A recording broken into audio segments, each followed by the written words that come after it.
네, 이어서 설명할게요. 그래서 장하준은 이 비신성 동맹을 깨야 된다.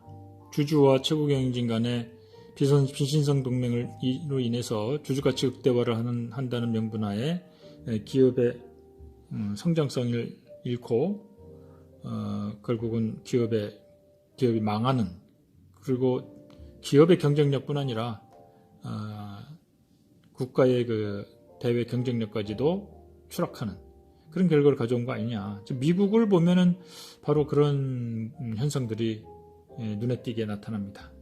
그래서 이러한 그 문제를 해결하려면 이 비신성 동맹을 깨거나 어렵게 할 필요가 있다는 거예요. 그래서 비신성 동맹을 어렵게 하는 방식으로 미국, 영국 이외의 나라들은 어떻게 하는가 예를 듭니다. 프랑스의 르노, 독일의 폭스바겐처럼 정부가 직접 소유하는 방식. 사회주의적인 방식이죠. 독일 폭스바겐 잘 나가잖아요. 그죠? 프랑스의 르노, 우리나라 르노는 뭐 잘 안 됐지만은 프랑스 르노는 아직도 경쟁력이 있습니다. 또는 국영은행을 통해서 간접적으로 소유한다. 우리나라 뭐 산업은행이나 뭐 이런 걸 통해서 하듯이 프랑스나 한국이 방법을 써요. 이것도 사회주의적인 색채가 어느 정도 들어가 있는 거죠. 또 주식에 대해서 의결권에 차등을 둡니다. 뭐 골든 패러슈트, 황금주라 그러죠. 또는 뭐 독소 조항을 넣어가지고 인수합병을 어렵게 만드는 먹튀를 방지하는 거죠. 이거는 먹튀 방지.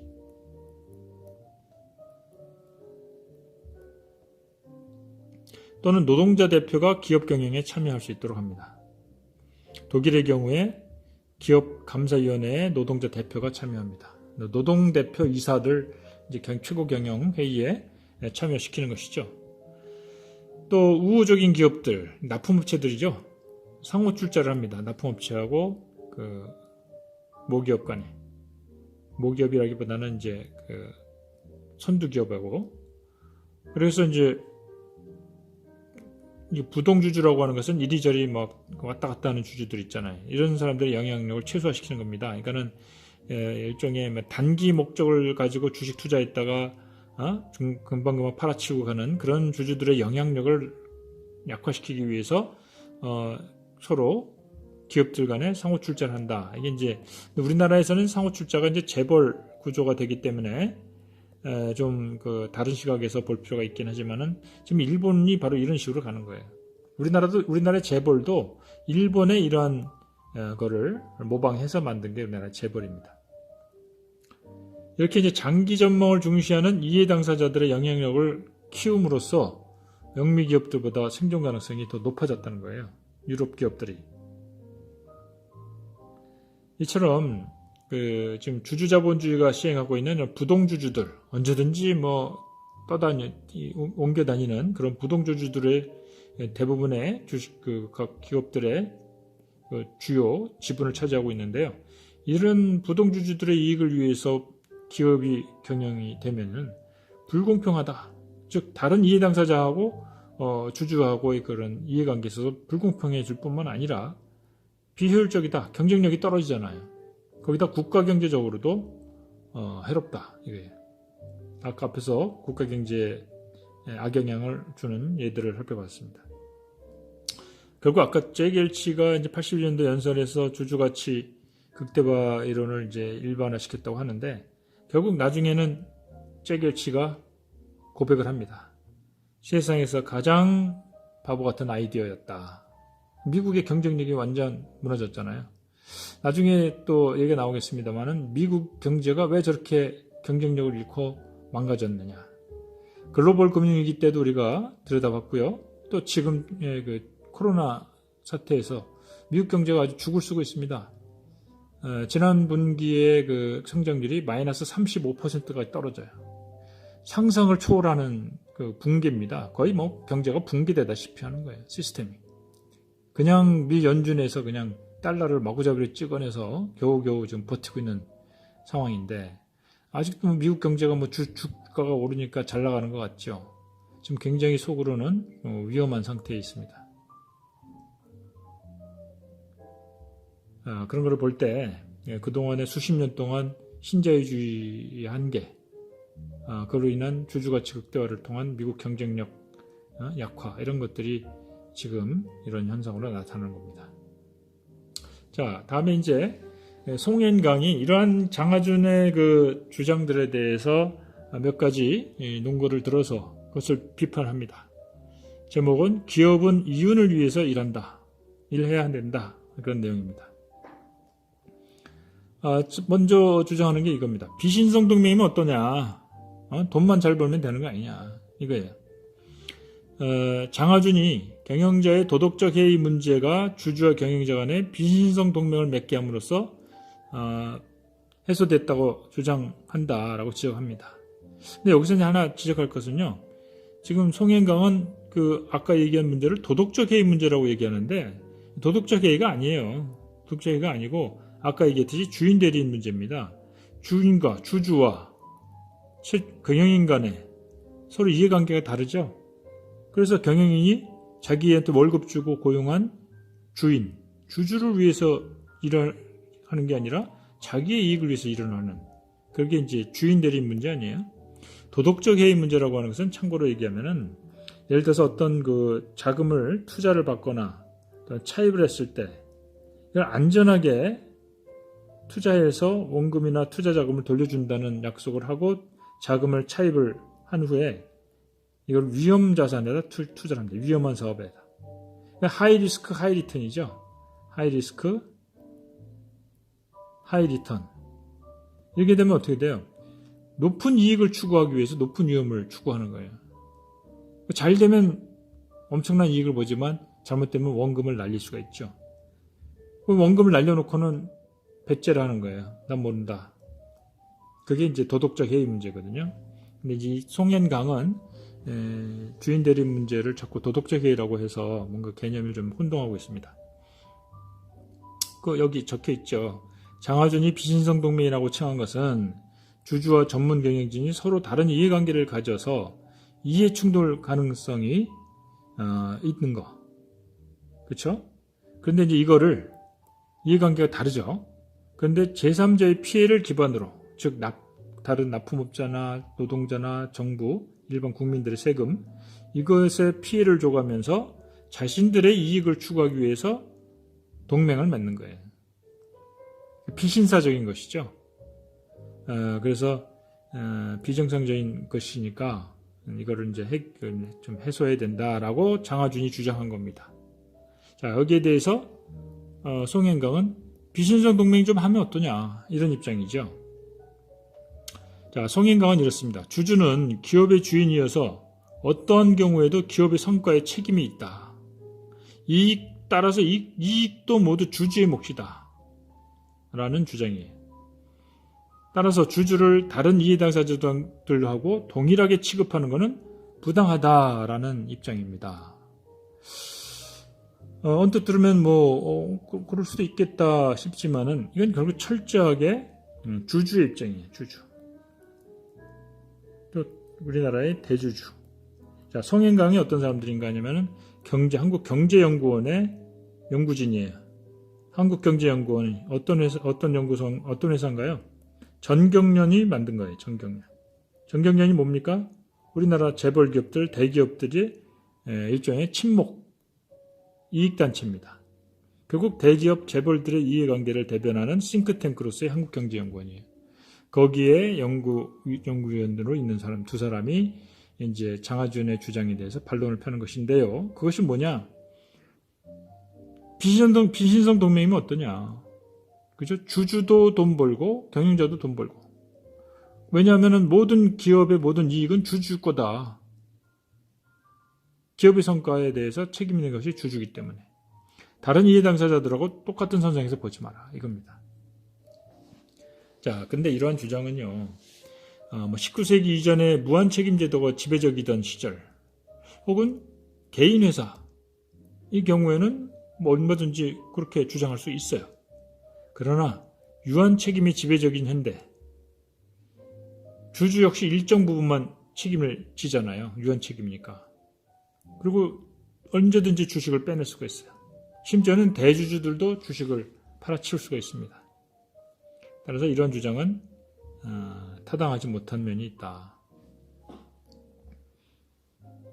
더군다나 이 비신성 동맹으로 해서 나타나는 여러 가지 폐해, 즉 다른 이해 당사자들에 대한 피해, 이런 것들은 지금 이 주장엔 전혀 안중이 없죠. 여러분들도 한번 생각해 보기 바랍니다. 비신성 동맹으로 나가는 이런 주주 가치 극대화 원칙을 추구하는 것과 여러 이해 당사자들을 고려해서 기업의 존재 이유가 과연 뭐냐, 한번 우리가 생각해 볼 때가 된 것 같아요. 기업이라고 하는 것이 그 주주들의 이익을 극대화시키는 것만 목적이냐, 아니면 기업이 우리 사회에 필요한 물건을, 서비스를 제공해서 기업도 돈을 벌지만 뿐만 아니라 거기에서 발생하는 많은 고용과 또 사회에 제공하는 여러 가지 서비스와 이득, 이런 것까지도 극대화시키는 그런 입장을 고려해야 될 필요가 있지 않느냐 하는 것이죠.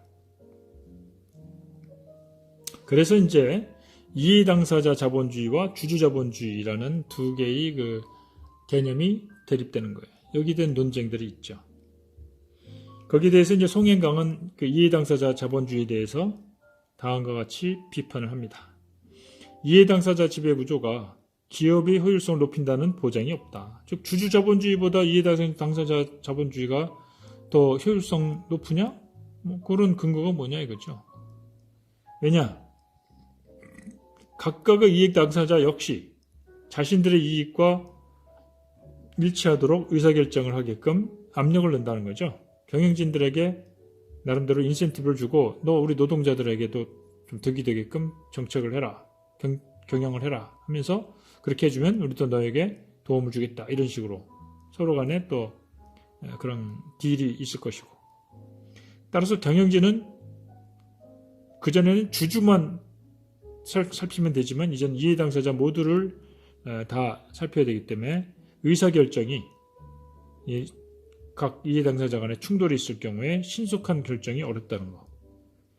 따라서 신속한 투자, 위험에 대한 의사결정 부재로 인해서 효율성이나 장기적인 수익성에 부정적인 결과를 낳을 것이다 라는 것이 이제 송행강의 주장입니다.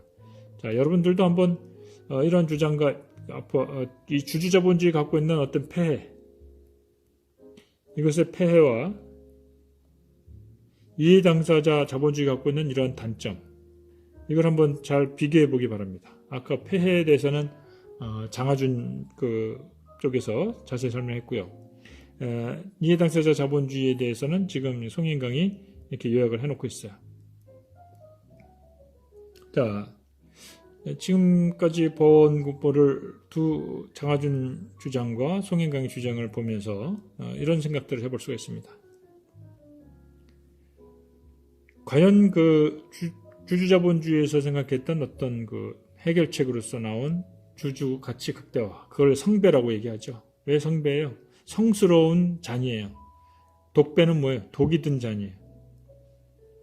즉 주인 대리인 문제를 해결함으로써 주주도 득을 보고 전문 경영인들도 득을 볼 수 있는, 그것이 바로 주주가치 극대화, 그래서 주주들 이익 보죠. 천문학적인 경영인 연봉, 이걸 막 서로 해가지고 서로 비신성 동맹으로 간 거 아니에요. 그죠? 비신성. 그런데 이것들은 이해 당사자들을 착취한 것에 근거한 이윤 극대화이고, 수단은 배당금을 많이 주고 자사주를 매입하고 또 경영자들에게 스톡옵션을 주는 이런 방식으로 쓴 겁니다. 결과적으로 이거는 단기적인 이윤 추구와 이익잉여금을 낭비하고 장기 투자가 축소되고 장기 성장성이 저해되고 경쟁력이 훼손되고, 여기에다가 무자본 기업 인수합병, 그죠? 이걸 LBO라 그래요. 레버리지드, 글씨 좀 똑바로 쓸게요. 레버리지드 바이아웃. 이게 무자본 기업 인수합병이에요. 아까 얘기했죠. 자기 돈 안 들이고 남의 돈으로 인수한 다음에 알짜배기 다 팔아먹고 회사 헐값에 넘기고 튀는 거예요. 먹튀라 그러지. 이러다 보니까 미국 일반 기업 생태계가 완전히 거의 망가졌어요. 결과적으로 미국 기업은 경쟁력 약화되고 몰락의 길을 걸었던 겁니다. 미국의 주력 산업이 제조업에서, 미국이 사실 그전에는 전 세계의 그 제조업 쪽에선 거의 타이 추종을 불허할 정도거든요. 50년대, 60년대만 하더라도. 금융과 서비스업으로 이제 주력 산업이 이동하게 돼요. 이러한 미국 경제 취약상이 글로벌 금융위기나 코로나 경제 위기로 완전히 겉으로 드러나게 되죠. 왜 그러냐? 제조업의 경쟁력이 약화가 되고요. 따라서 국제 수지가 나빠지죠. 적자가 급증합니다. 한편 금융산업이 확대가 돼요. 이 과정에서 많은 그 제조업 피고용자들이 그죠? 일자리를 잃거나 더 낮은 임금으로 일을 하게 되죠. 양극화가 심화됩니다. 거기에다가 금융산업이 발전하면서 월스트리트의 그 탐욕, 이것이 부동산 버블을 일으킵니다. 이게 이제 글로벌 금융위기로 나타났던 거예요.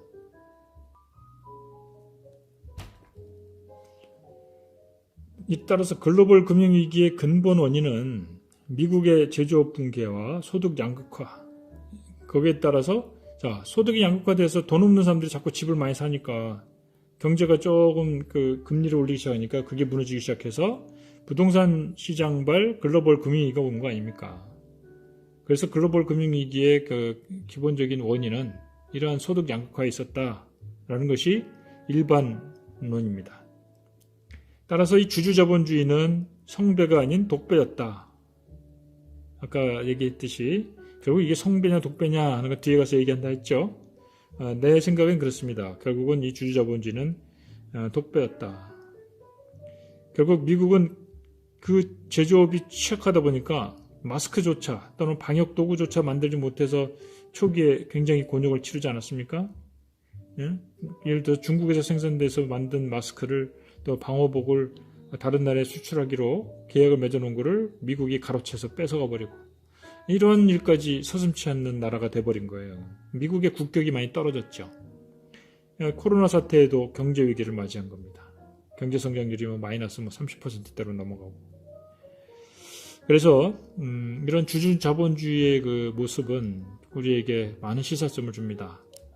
우리나라에다 적용을 하자면 시간이 많지 않아서 더 얘기 못하겠지만 하나만 예를 들게요. 최근에 우리나라에서 벌어졌던 일인데요.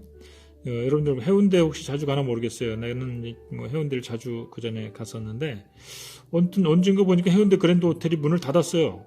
나는 그게 왜 그런가 했더니 이제 알아보니까 약 10여 년 전에 1000억 정도의 1020억 정도의 러시아 자본에 매각이 돼버립니다. 그 회사의 그 노동자들은요. 그래서 이제 러시아 그 자본가가 이 회사를 인수해가지고 그 회사 그 가치를 높이기 위해서 이 30년 된 건물을 직접 거기 직원들, 노동자를 이용해서 막 수리 보수합니다. 그래서 5성급 호텔로 인정받아요. 이 나라 노동자들이 보니까 막 이 호텔의 노동자들이 그냥 그 낡은 건물을 그냥 쓸고 닦고 막 그죠? 그래서 굉장히 거의 새 호텔로 만들었어요. 그랬는데 이제 좀 안정적인 그 수입을 올릴 수 있는 호텔로 유지가 될 줄 알았더니 작년에 2,480억을 받고 팔고 날라버렸어요. 그죠? 1,020억에 해가지고 1,400억 이상의 매매 차익을 올리고 이것이 이제 현재 레지던스 호텔로 분양 중이라고 합니다. 실제로 이런 노동조합과 매각할 때는 미리 협의를 하고서 해야 된다.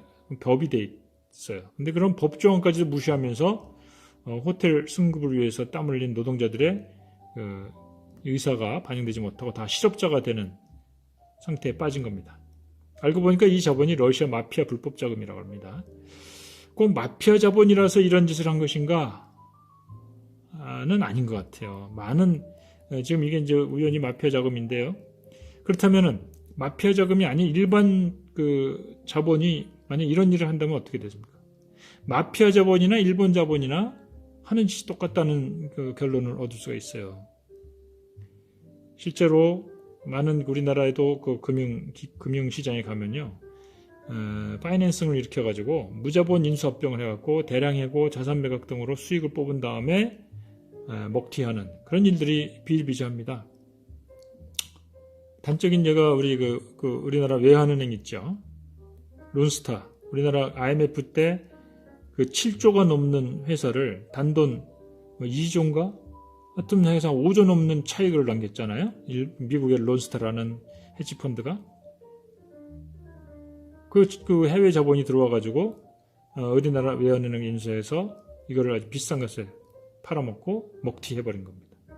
자, 이런 식으로 이거는 이제 LBO의 한 얘기긴 하지만 이거 외에도 아까 예를 들은 주주 자본주의, 주주 가치 극대화, 물론 여기도 장점이 있어요. 하지만은 그거로 인한 폐해가 결국은 기업 경쟁력 약화, 국가 경제에 큰 타격을 줄 수 있는 그런 결과들을 가져온다면 우리가 한번 다시 생각해 볼 필요가 있지 않겠나 하는 의미로 얘기를 하는 겁니다. 자, 이렇게 해서 결국 이 장의 주제는요, 주주 자본주의냐 이해 당사자 자본주의냐 이거에 대한 논쟁, 이거를 소개하는 겁니다. 그러니까 여러분들은 이 주제를 지금까지 설명된 거를 내용이 이렇게 쉽지는 않습니다만은 여러분들이 지금 설명을 반복해서 좀 들어보고요. 여러분들의 입장은 뭔가 한번 정리를 해두기 바랍니다. 우리가 직접 만나서 이게 토론을 하면 더 재밌게 수업이 진행됐겠지만 지금 상황이 코로나 사태라서 그럴 수 없으니까 할 수 없이 내가 이제 강의식으로 지금 이 주제들을 설명해주고 있는데요. 오히려 이게 또 장점도 있어요. 토론을 붙이면 그 내용을 깊이 이해하는 것보다는 그냥 몇 가지 주제를 정해서 여러분들끼리 그냥 토론하는 시간을 가지고 끝내버리기 때문에 깊이 있는 이해가 잘 안 될 경우가 많아요. 그렇지만 이제 이렇게 강의식으로 하다 보면 내가 이제 그 중요한 각 주제별로 우리가 꼭 생각하고 넘어가야 될 부분, 또 어떻게 비판적으로 우리가 정리할 건가 하는 거에 대해서 내가 설명을 다 해주니까 여러분들이 성실하게 이 강의를 동영상을 잘 듣고 어찌 보면 좀 어려운 내용도 있기 때문에 반복해서 좀 듣다 보면 여러분들도 좀 나름대로의 자기의 의견, 나름대로의 그런 것들이 식견이 생길 겁니다.